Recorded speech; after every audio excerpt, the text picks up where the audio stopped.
Hello, you guys. We are moving on to the femur, big guy. So on him here is our beautiful femur, and he has a patella on it too. See? And here, this is really great. And I have my big femur here, and this one is a left. Oh my gosh, this is the full size of the leg of my skeleton. Okay, so let's go systematically down these structures. We'll always start out with the head, then we do sort of the shaft, and then we do the lower, proximal to distal. Okay, so up here is the head. Okay, you're never going to get that wrong upside down. There are some bones that you might get upside down, like the fibula, but not this one. So this one, you know that you have the head, and then you have the neck, right? Head and neck. That's where fractures can happen. Neck. And then I'm going to rotate around here, and you're going to see that you have these big bumps. You have one very large one here, and then one smaller one down here. Large and small. And these are called trochanters. So this is the greater trochanter, canter like a horse galloping. Trochanter, greater trochanter, and lesser trochanter.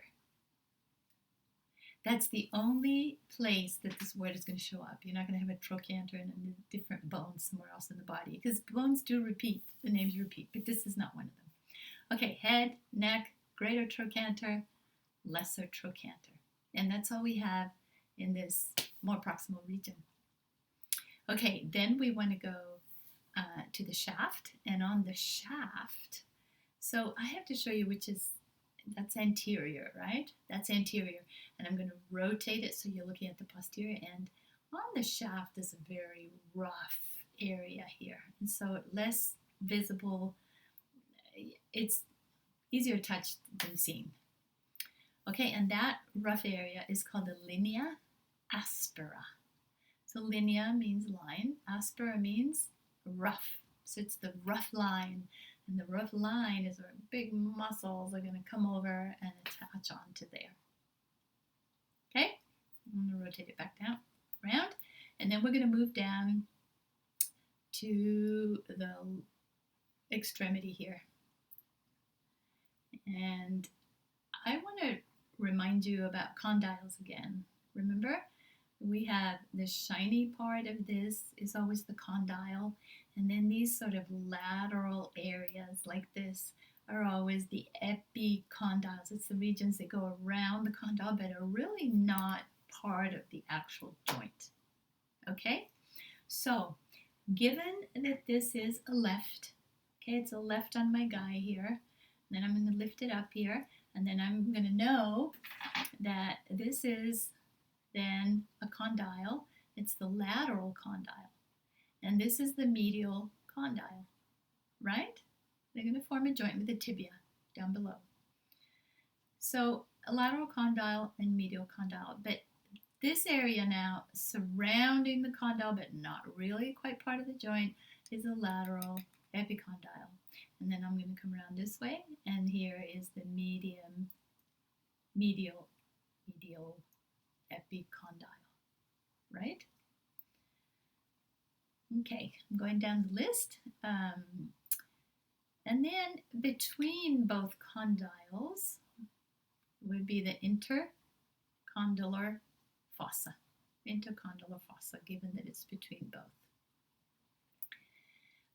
What else? As I showed you on this guy, he has a patella here. It's so nice. See if you can see it in lateral view. Little patella is attached onto there. Mine's not on here, but I know that this region here is the region of the patellar surface. That's where the patella is going to be. And if I rotate, in the back is the popliteal surface. Popliteal surface. Love that word. So I always say we have to say the back of the knee. And that's lots of words instead of just saying popliteal. So popliteal surface and patella surface. Okay. I think that's all. What were these two guys here? The big bump and the smaller bump. They are not bumps. They are called trochanters. Greater trochanter and lesser trochanter. There is something that I skipped on purpose, gluteal tuberosity. Gluteal tuberosity is where the glutes attach, and you can't always see it on many of these bones because these are reproductions, and you can't see it on this one, so I skipped it on purpose. Okay, you guys. Again, I will do another video drawing the femur. Okay.